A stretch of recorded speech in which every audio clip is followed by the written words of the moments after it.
लफ्ज़ों से इसकी मज़म्मत करता हूँ। ऐसा होना नहीं चाहिए। असेंबली एक ऐसा फ़ोरम है जहाँ पे आपने अपने इलाके की बात करनी है, अपना जो है पक्ष रखना है। जिन भी मेंबरान ने ये हरकत की है और सच में सबसे बड़ा जो एक इशू है इस टाइम सिक्योरिटी का फेलियर कि हॉल के अंदर इतने लोग कैसे पहुँच के बाहर के, वो लोग कैसे यहाँ अंदर पहुँचे और उसके बाद अंदर आके जो सीरियस एलिगेशन महराज मलिक ने आके अंदर हाउस में हमें बताया कि एक पुलिस के ऑफिसर जो है उनने भी उसके साथ बदतमीजी की और उसके सामने ये सारी कार्रवाई की। ऑनरेबल स्पीकर साहब के साथ हमारी मीटिंग हुई है।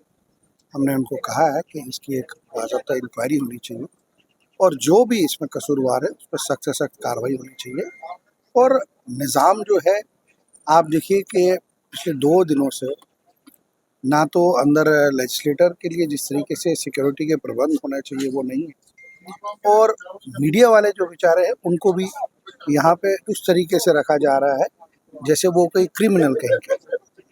तो एक सेट प्रोसीजर था, उस प्रोसीजर के तहत हमेशा काम चलता था और सबसे बड़ी बात सिक्योरिटी का ज़बरदस्त फेलियर है। और हैरानी की ये बात है कि अंदर नेशनल ये जो अपनी हमारी असेंबली है यहाँ की स्टेट की यूटी की असेंबली के अंदर प्राइवेट लोग पहुँच गए।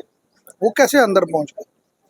तो क्या यहाँ पे एक अगर आम आदमी इस असेंबली के अंदर आ गया तो ये सिक्योरिटी का बहुत बड़ा ब्रीच है। यहाँ कुछ भी हो सकता है और ये फेलियर है। उसके लिए बाज़ाब्ता जो है कार्रवाई होनी चाहिए।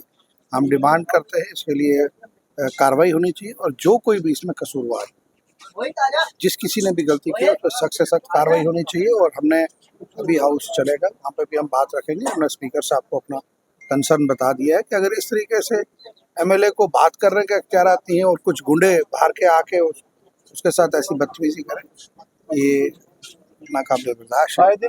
अगर महराज मलिक की किसी बात को किसी से कोई ठेस पहुंची है उसके लिए एक तरीका है बात करने का। आप उनको स्पीकर साहब को चिट्ठी लिखनी चाहिए ताकि कानूनी तौर पे उस पर भी बात हो। लेकिन हाउस के अंदर एक प्रिविलेज है, एक मेंबर को कोई भी बात अपनी रख सकता है।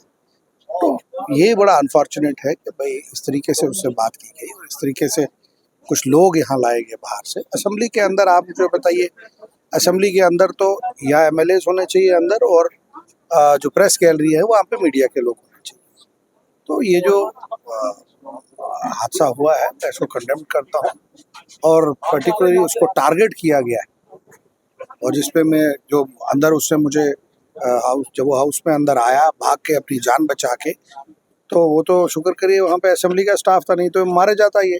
उसने अंदर आके बताया कि उसमें पीडीपी के 2 वर्कर हैं वो उसके साथ थे और बीजेपी के लोगों ने मिल के इसको मारा। तो ये बड़ा अनफॉर्चुनेट वाकया है। बाहर तो पीडीपी कुछ कहती है। मैं मीडिया के हवाले से महबूबा जी से गुजारिश करता हूँ, वो खुद एक चीफ मिनिस्टर के पद पे बैठी है और समझते हैं कि एक लेजिस्लेटर की क्या अहमियत है। उनको इमीडिएटली जो इस किस्म के लोग हैं जिन्होंने ये हरकत की है उनके पार्टी के साथ अगर जुड़े हैं उनको इमीडिएटली पार्टी से एक्सपेल करना चाहिए और अगर इसमें इवन वहीद पर है कभी कोई गलती है तो उसको भी पार्टी से उनको एक्सपेल करना। क्या कुछ महराज को कोई नोट आया? काफ़ी लगी हुई है अंदर से, वो आया उसने बताया काफ़ी उसके साथ जो है उसको लगी है। तो चलो उसके लिए वो कर रहे हैं, लेकिन बड़ा अफसोस का वाक़या है। और सबसे बड़ी मैं समझता हूँ इस आज के इस हादसे की वजह है वो सिक्योरिटी का लैप्स है। मैंने पहले भी बार बार कहा है जम्मू कश्मीर के अंदर कंप्लीट सिक्योरिटी का फेलियर है, कंप्लीट। आमतौर पे लोग गुम जाते हैं, बाद में उनकी लाशें मिलती हैं। वहाँ ये पुलिस कुछ नहीं कर पाई। ड्रग्स का एक माफिया यहाँ पे चल रहा है, वहाँ पे पुलिस कुछ नहीं कर पाई। मिलिटेंसी में जो इलाके मिलिटेंसी के बिल्कुल बाहर थे वहाँ पे ये कुछ नहीं कर सकते। और इस किस्म की वाकया और अंदर आके असेंबली के अंदर अगर ये हो गया तो क्या पुलिस, आम आदमी क्या समझेगा? जिन्होंने इस असेंबली के अंदर अपने जीते हुए लोगों को भेजा है वो आम आदमी क्या समझेंगे? क्या उनकी सिक्योरिटी का क्या प्रबंध है? अगर उसका चुना हुआ नुमाइंदा ही यहाँ पे खतरे के बीच में तो क्या होगा? इसके लिए हमने स्पीकर साहब से भी गुजारिश की, इसमें एक बिल्कुल फेयर इन्वेस्टिगेशन होनी चाहिए और जो लोग भी इसमें कसूरवार हैं उनके ऊपर सख्त से सख्त जो है कार्रवाई। Thank you.